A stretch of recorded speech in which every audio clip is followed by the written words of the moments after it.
प्रसादं तनुते मह्यं चन्द्रघण्टेति विश्रुता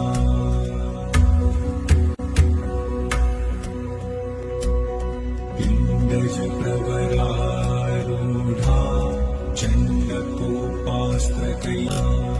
प्रसादं तनुते मह्यं चन्द्रघण्टेता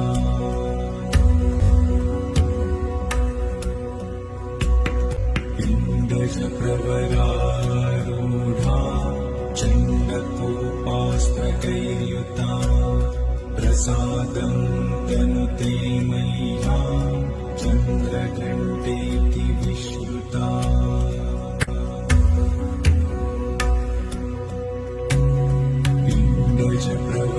पिण्डजप्रवरारूढा चण्डकोपास्त्रकैर्युता प्रसादं तनुते मह्यं चन्द्रघण्टेति विश्रुता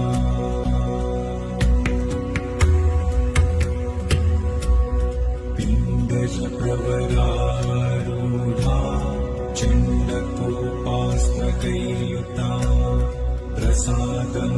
तनुते मह्यं चन्द्रघण्टेति विश्रुता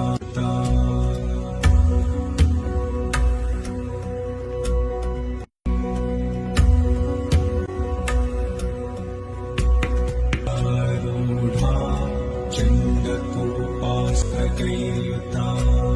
प्रसादं तनुते मह्यं चन्द्रघण्टेति